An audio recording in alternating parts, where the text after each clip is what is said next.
10월 6일 수요일 새벽 예배 말씀입니다. 기도드리겠습니다.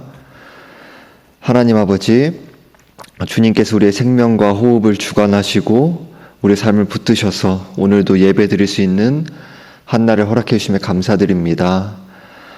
우리에게 주어진 모든 것이 우리의 힘과 능력과 지혜로 얻어진 것이 아니요 오직 전적인 하나님의 은혜 가운데 우리에게 주어진 선물이며, 또한 우리가 주님께서 우리에게 모든 걸 맡겨주시고 우리들이 청지기로서 살아가고 있다라는 것을, 우리의 위치를 깨달을 수 있도록 은혜를 베풀어 주옵소서. 우리의 모든 것을 언젠가는 주님께 다시 돌려드리고 마지막 때 주 앞에 계수할 때가 있다라는 것을 우리들이 기억하게 하사 우리 나를 계수하게 하사 우리로 지혜로운 마음을 얻게 하여 주옵소서. 겸비하여 부패하고 죄 많은 우리의 인생이 겸손함으로 주 앞에 은혜를 간구하며 말씀 붙잡고 또 살아가며 주님과 동행하는, 주님께 영광 돌리며 주님 영원토록 주님 즐거워하는 그런 삶으로 나아가도록 주여 도와 주옵소서. 우리의 삶 가운데 너무나도 더덕더덕 붙어있는 우리의 마음에 죄악된 마음들, 탐심들 많이 있습니다. 하나님, 우리의 힘과 능력을 깨달을 수 없사오니 마음 가운데 빛을 비추사 회개하는 심령을 허락해 주시고 죄를 슬퍼하고 미워하고 끊어내며 돌이키며 그렇게 주님의 말씀을 붙잡는 길만이 참 자유의 길이요 생명의 길임 우리들이 신뢰하며 나아갈 수 있도록 오늘 하루도 우리의 생각과 마음을 보호하고 지켜주시고 주여 연약한 우리를 붙잡아 주사 주는 우리의 방패와 산성이시오니 주의 이름을 위하여 우리의 삶을 인도하시고 주장하여 주옵소서. 의탁드려오며 살아계신 우리 주 예수 그리스도의 이름으로 기도하옵나이다. 아멘. 함께 보실 말씀은 아모스서 4장 1절에서 5절 말씀입니다. 구약성경 1278쪽쯤에 있습니다. 아모스서 4장 1절에서 5절 말씀입니다. 구약성경 1278쪽쯤에 있습니다. 아모스서 4장 1절에서 5절 말씀을 봉독하겠습니다. 사마리아의 산에 있는 바산의 암소들아, 이 말을 들으라. 너희는 힘없는 자를 학대하며 가난한 자를 압제하며 가장에게 이르기를 술을 가져다가 우리로 마시게 하라 하는도다. 주 여호와께서 자기의 거룩함을 두고 맹세하시되 때가 너희에게 이를지라. 사람이 갈고리로 너희를 끌어가며 낚시로 너희의 남은 자들도 그러하리라. 너희가 성 무너진 데를 통하여 각기 앞으로 바로 나가서 하루몬에 던져지리라. 여호와의 말씀이니라. 너희는 베델에 가서 범죄하며 길갈에 가서 죄를 더하며 아침마다 너희 희생을 3일마다 너희 11조를 드리며 누룩 넣은 것을 불살라 수은제로 드리며 낙헌제를 소리내어 선포하려무나. 이스라엘 자손들아, 이것이 너희가 기뻐하는 바니라. 주 여호와의 말씀이니라. 아멘. 주님께서는 아모스 선지자를 통해 북이스라엘 수도인 사마리아 산에 있는 바산의 암소들을 꾸짖고 계십니다.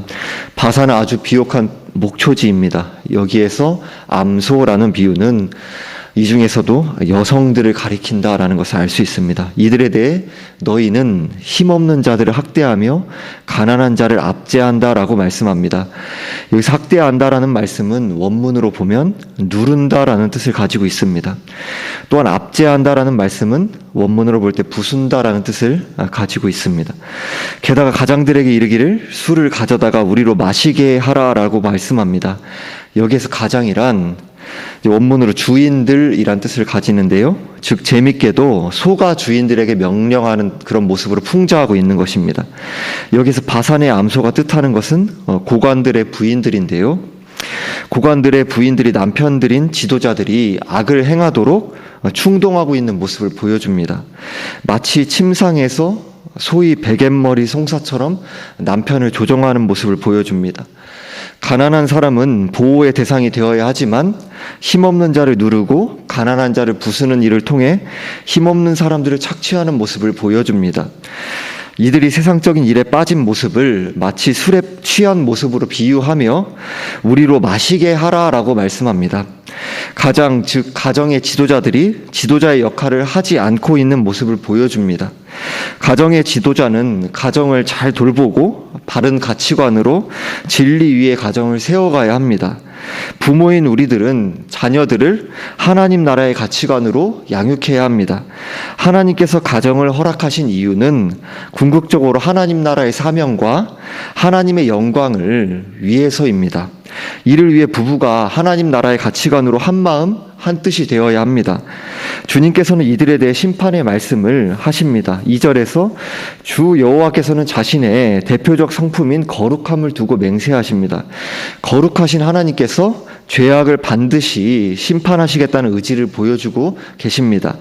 심판의 때가 너희에게 이를지라라고 말합니다. 여기에서 너희라는 말씀은 원문으로 남성형으로 쓰여져 있습니다. 가장인 남편에게 책임을 묻겠다는 것입니다. 왜 남편의 책임을 묻습니까? 김홍전 목사님의 글을 소개해 드리겠습니다. 하나님께서 혼인의 제도를 내시고 남편을 머리 삼으신다는 뜻은 남편은 하나님 나라의 거룩한 도리를 알고 큰 목표를 세우고 살며 아내는 그런 남편을 진정으로 사모하고 사랑하고 그것이 옳은 줄 알고 같이 협조해서 따라가는 것을 의미합니다. 이런 모습이 하나님이 보시기에 정당하고 마땅히 있어야 할 가정의 자태다, 이런 말씀을 하셨는데요. 그러니까 즉 이스라엘의 고관들의 가정에서 그런 하나님께서 가정을 지으신 그런 하나님 나라의 그 목적이 전혀 나타나고 있지 않기 때문입니다. 그러니까 그 가장에게 책임을 묻겠다라는 것입니다. 갈고리와 낚시로 고관들과 고관의 부인들이 끌어올려지는 모습을 비유로 표현합니다. 사마리아 성벽이 무너지고 고관들과 고관들의 부인들이 끌려가는 모습을 묘사하고 있습니다. 하르몬이란 지역에서 가진 것을 벗고 끌려가는 모습을 말씀합니다. 고관들과 그 부인들에 대한 심판의 말씀에 이어서 거짓 종교에 대한 심판의 말씀을 이어서 말씀합니다. 제가 4절에서 5절 말씀을 읽겠습니다. 너희는 베델에 가서 범죄하며 길갈에 가서 죄를 더하며 아침마다 너희 희생을 3일마다 너희 11조를 드리며 누룩 넣은 것을 불살라 수은제로 드리며 낙헌제를 소리내어 선포하려무나 이스라엘 자손들아 이것이 너희가 기뻐하는 바니라 주 여호와의 말씀이니라. 4절 말씀에서는 이제 우리말 성경에서는 이제 좀 캐치하기 좀 어려운 원문으로 볼 때 풍자의 모습이 나타나는데요. 어떻게 기록되어 있냐면 범죄하는 목적을 가지고 베델로 가라. 모든 이제 여기 이 말씀들이 명령형으로 쓰여 있어요. 그러니까 하나님이 명령을 하는 것입니다. 범죄하는 목적을 가지고 베델로 가라. 그 죄를 더하기 위해 길갈로 가라. 아침마다 너희 희생을 3일마다 너희 11조를 드리라. 그러니까 이게 하나님께서 이런 범죄하라는 말씀을 명령하실 일이 없죠. 근데 왜 명령형으로 이렇게 하나님 명령하신 것처럼 나타납니까? 이스라엘이 지금 타락해서 이런 거짓된 성수에서 죄악된 하나님 기뻐 받으시지 않는 제사를 드리고 있는데 한번 어찌 그렇게 잘 해봐라, 이렇게 하나님께서 명령형으로 풍자하고 계신 것입니다. 그러니까 자기들의 소원을 위해 가난한 자들을 착취해서 재물을 가져오는 모습을 말씀합니다. 이 거짓 종교에 대한 열심 자체가 죄입니다. 율법에 따르면 1년에 3번 예루살렘에 가는 때에 희생제사를 드리면 되건만 이들은 아침마다 즉 매일 희생제물을 드리고 3일마다 11조를 드리는 열심에도 불구하고 하나님이 허락하지 않은 성소에서 가난한 자를 착취하는 방법으로 제사를 드리고 있습니다. 5절에서는 누룩 넣은 것을 불살라 수은제 즉 감사제를 드리며 낙헌제 즉 기뻐해서 드리는 자원제를 소리내어 선포하려무나 이스라엘 자손들아 이것이 너희가 기뻐하는 바니라 라고 말씀합니다. 그러니까 이스라엘 자손들이 지금 이렇게 자신들이 열심으로 드리는 제사를 기뻐한다는 것입니다. 열심 자체가 문제가 아니죠. 방향성이 잘못되어 있다는 겁니다. 하나님이 기뻐하시는 방법이 아닌 것으로 제사를 드리는데 이것이 이스라엘 자손들이 기뻐하는 바라고 말씀합니다. 마치 자신들이 하나님이나 마찬가지의 모습을 보여줍니다. 믿음과 경건의 구원의 수단인 제사를 자신의 욕심과 자신의 영광을 위해 이용하는 모습을 보이고 있습니다. 보통 사람은 흉내낼 수 없는 신앙 열심을 변질된 방법을 통해 자기 자랑으로 나타내고 있습니다. 근본부터 잘못된 방법을 통해 종교적 허영심을 나타내고 있습니다. 사람들에게 알려지고 높임받고 싶은 동기가 나타나고 있습니다. 단순히 제사를 드린다는 것, 어떤 열심으로 드리느냐 이전에 제사를 드린 내적 동기가 중요함을 말씀합니다. 이어서 이스라엘에 돌아오지 않는 완고함에 대한 심판의 말씀이 이어집니다. 제가 6절에서 11절 말씀을 읽겠습니다. 또 내가 너희 모든 성읍에서 너희 일을 깨끗하게 하며 너희의 각 처소에서 양식이 떨어지게 하였으나 너희가 내게로 돌아오지 아니하였느니라. 여호와의 말씀이니라. 또 추수하기 석 달 전에 내가 너희에게 비를 멈추게 하여 어떤 성읍에는 내리고 어떤 성읍에는 내리지 않게 하였더니 땅 한 부분은 비를 얻고 한 부분은 비를 얻지 못하여 말랐음에 두세 성읍 사람이 어떤 성읍으로 비틀거리며 물을 마시러 가서 만족하게 마시지 못하였으나 너희가 내게로 돌아오지 아니하였느니라. 여호와의 말씀이니라. 내가 곡식을 마르게 하는 재앙과 깐부기 재앙으로 너희를 쳤으며 팥중이로 너희의 많은 동산과 포도원과 무화과나무와 감람나무를 다 먹게 하였으나 너희가 내게로 돌아오지 아니하였느니라. 여호와의 말씀이니라. 내가 너희 중에 전염병 보내기를 애굽에서 한 것처럼 하였으며 칼로 너희 청년들을 죽였으며 너희 말들을 노력하게 하며 너희 진영의 악취로 코를 찌르게 하였으나 너희가 내게로 돌아오지 아니하였느니라. 여호와의 말씀이니라. 내가 너희 중에 성읍 무너뜨리기를 하나님인 내가 소돔과 고모라를 무너뜨림같이 하였으므로 너희가 불붙는 가운데서 빼낸 나무 조각같이 되었으나 너희가 내게로 돌아오지 아니하였느니라. 여호와의 말씀이니라. 또 내가 성읍에서 이를 깨끗하게 했다라고 합니다. 이를 깨끗하게 했다는 것은 양식 먹는 게 없으니까 이제 이가 깨끗하다는 겁니다. 먹을 것이 없기 때문에 치아가 깨끗하게 된 것입니다. 하나님께서 양식이 떨어지게 하신 것입니다. 하나님께서 자기 백성에게 이렇게 극단적인 일을 하셨는데 얼마나 마음이 아프셨겠습니까? 은혜를 베푸심에도 이스라엘은 반역하고 죄를 지었습니다. 또한 7절에서 추수하기 석 달 전이란 그의 농사의 성패를 가르는 늦은 비를 가리킵니다. 이스라엘에서는 11월과 12월에 비가 와야 합니다. 그렇지 않으면 쭉정이만 나고 곡식이 말라 죽게 됩니다. 하나님께서는 비를 멈추게 하셔서 어떤 성읍에는 내리고 어떤 성읍에는 내리지 않게 하셨습니다. 이것이 반복적으로 이스라엘 역사에서 나타난 모습입니다. 하나님이 하시는 일을 알도록 하기 위해서입니다. 이게 우연히 일어난 일이 아니다라는 겁니다. 언약적 저주 중에 하나인 비가 내리지 않는 것을 보고 주님께로 돌아왔어야 했건만 이스라엘은 하나님께 돌아오지 않았습니다. 8절에서 두세 성읍 사람들이 어떤 성읍으로 비틀거리며 물을 마시러 가서 만족하게 하지 못했다는 말씀은 이스라엘이 하나님을 의지하지 않고 자기 힘으로 발버둥 치는 모습을 보여주고 있습니다. 문제 해결이 스스로 불가능한 지경인 상황이지만 이스라엘 백성들은 죄악을 버리고 여호와께로 돌아오지 않았습니다. 이런 이스라엘을 돌이키기 위해 하나님께서는 9절에서 재앙을 계속해서 보냅니다. 곡식을 마르게 하는 재앙과 깐부기 재앙, 팥중이로 너희의 많은 동산과 포도원과 무화과나무, 감람나무를 다 먹게 했다고 말씀합니다. 생산 수단이 무너지는 언약적 저주의 모습을 말씀하고 있습니다. 9절에서 너희가 내게로 돌아오지 아니하였느니라 라는 말씀은 원문으로 보면 내게 돌아온 적이 없다라는 뜻입니다.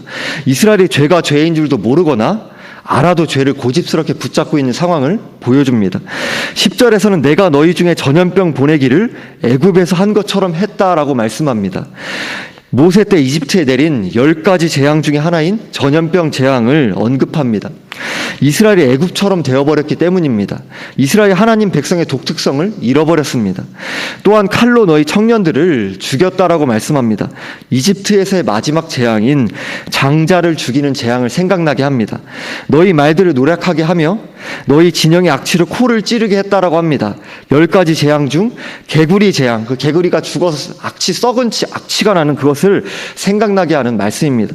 하나님이 이 정도로 하시면 깨달아야 하건만 이스라엘은 여호와께로 돌아오지 않았습니다. 이스라엘이 이방의 다른 나라들과 다를 바가 없게 되었기 때문입니다. 하나님의 백성의 정체성을 철저하게 상실해 버렸습니다. 결국 망해버리고 말았습니다.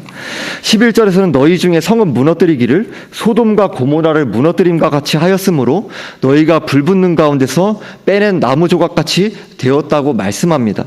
애굽은 양반인 지경입니다. 이스라엘이 타락한 도시의 대명사인 소돔과 고모라처럼 되어버렸다라고 말씀합니다. 그러므로 하나님께서 심판의 말씀을 결론을 내리십니다. 제가 12절 말씀을 읽겠습니다. 그러므로 이스라엘아 내가 이와 같이 내게 행하리라. 내가 이것을 내게 행하리니 이스라엘아 내 하나님 만나기를 준비하라. 본래 이스라엘이 하나님을 만나는 준비를 하는 것은 굉장히 복된 일입니다. 예를 들어 시내산에서 하나님과 언약을 맺고자 하나님을 만난 일이 있습니다. 하지만 여기서 내 하나님 만나기를 준비하라는 말씀은 심판을 선언하기 위해서 하신 말씀입니다. 그럼에도 우리 하나님은 긍휼의 하나님, 자비의 하나님이시죠. 이스라엘에게 심판의 선언 중에도 내 하나님, 너의 하나님이라고 말씀하십니다. 언약의 하나님이 회개하고 돌아올 여지를 자기 백성에게 남겨주고 계십니다. 그러면서 하나님이 어떤 분이신지를 말씀합니다.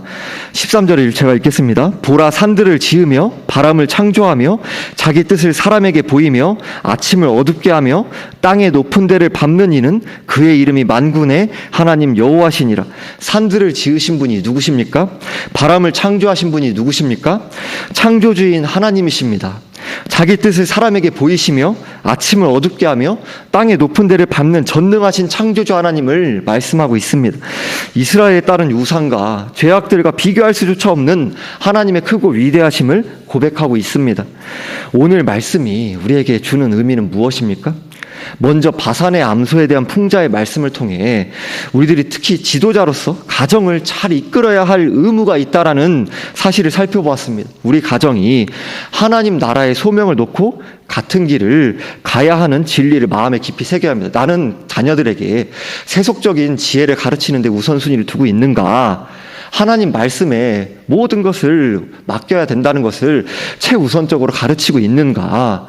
불신자의 가정과 다를 바가 없지는 않은가? 내 삶을 지배하는 가치관과 원리가 무엇인지에 대해 돌아보기 바랍니다.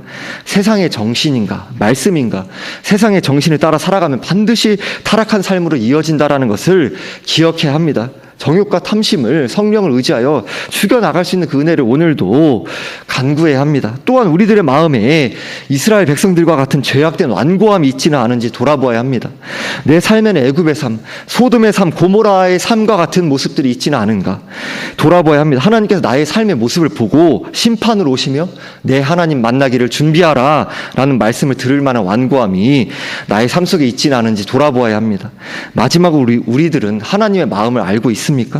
이스라엘아 내 하나님 만나기를 준비하라라는 하나님의 애끓는 심정을 나는 알고 있습니까? 매를 드는 부모의 심정으로 죄악된 나의 모습과 교회의 모습, 타락한 사회를 바라보시는 하나님의 마음을 헤아리는 모습이 나의 삶에 있습니까? 죄악된 가치관에서 회개함으로 돌이키며 바른 진리로 삶의 체계를 세우고 나와 교회와 세상을 향한 애끓는 주님의 마음을 알아가는, 주님의 마음에 공감하는, 주님의 마음에 합한 자로 다시 겸비하여 함께 빚어져 나가는 우리 모두가 되기를 바랍니다. 기도드리겠습니다. 하나님 아버지, 우리의 삶 가운데 이 세상을 살아가면서 우리들이 그 세상의 그 정신에 깊이 쪄들어서 그렇게 물들어서 마치 이스라엘이 출애굽한 그 애굽 타락의 대명사인 소돔과 고모라와 같은 그보다 더 부패한 죄악된 완고함이 소위 하나님 백성이라 하는 하나님의 자녀라 하는 우리의 삶 가운데 그 맛을 잃은 소금과 같이 그 부패한 모습들이 우리 삶의 구석구석에 쪄들어 있지는 않습니까? 하나님 깨닫게 하여 주옵소서. 빛을 비추어 보게 하여 주옵소서. 참으로 주님께서 그 말씀으로 성령으로 우리 삶 가운데 처참하게 무너져 있고 마치 생명력 없는 삶같이 망가져 있는 우리의 삶이 주 앞에 우리들이 어떻게든 되겠지 이런 안일함과 부주의함으로 나아가지 않게 하여 주시고 주 앞에 마치 수술대 위에 우리의 그 심령을 올려놓지 주님 앞에 그 영적인 수술을 받는 것과 같이 그 말씀 앞에 성령을 의지하여서 우리들이 겸비하여서 엎드리어서 주님의 그 소생케 하시는 그런 은혜를 간구하며 다시금 주님 붙잡고 참된 신앙, 바른 신앙으로 겸비하여 나아갈 수 있도록 주여 도와주옵소서.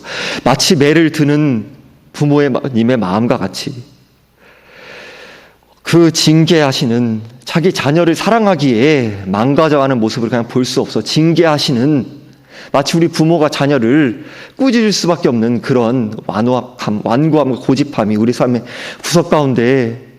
구석구석 가운데 머물고 있지는 않은지, 우리의 가정이 참으로 우리 부부가 하나님 나라의 도리를 앞세우고 있는지, 이 세상에 정욕과 그 탐심을 따라가며 자녀들에게도 그 원리를 따라가며 망하는 길을 그렇게 우리의 인생 가운데 주님께서 우리 낮추시고 은혜를 베푸셨던 걸 걷어가시고 그렇게 겸비하게 하시고 사랑하셔서 그렇게 징계를 계속해서 내리셔서도 우리를 낮추시건만 자고하여서 그렇게 나아가는 우리의 무지함과 어리석음을 깨닫게 하여 주시고 주의 말씀 붙잡고 나아감으로 그 신자로서 주님께서 허락하신 참 은혜, 참 자유, 참 기쁨과 참 감사가 거짓된 기쁨과 감사가 아니라 내가 내 마음의 어깨에 힘을 주고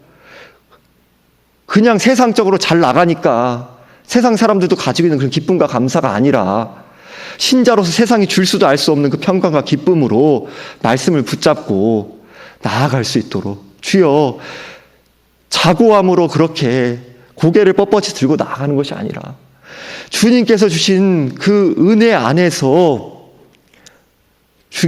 그리스도께서 우리 모든 걸 내어주신 그 은혜 안에서 그 안에 감사함을 알고 그러므로 내가 하나님의 자녀로서 말씀 순종의 그 소중함을 알고 그 자녀로서 하나님 아버지 앞에 나아가는 그 담대함으로 나아가게 하시고 우리들이 참으로 우리 앞에 거짓된 신앙 열심이 아니라 참된 바른 신앙, 참으로 세상 가운데 무명의 신자와 같이 보잘것 없어 보일 수 있겠지만 우리의 주어진 가정의 자리, 직장의 자리, 삶의 자리가 우리의 신자로 부름받은 그러한 삶의 자리로 하나님 앞에서 살아가고 그렇게 부패해가는 세상 가운데 갈수록 완악해가고 죄가 관영해가는 이 세상 가운데 세상의 빛으로 세상의 소금으로 또한 우리들의 자녀들에게 우리 주어진 삶의 이웃들에게 입술뿐만 아니라 삶으로 말씀을 복음을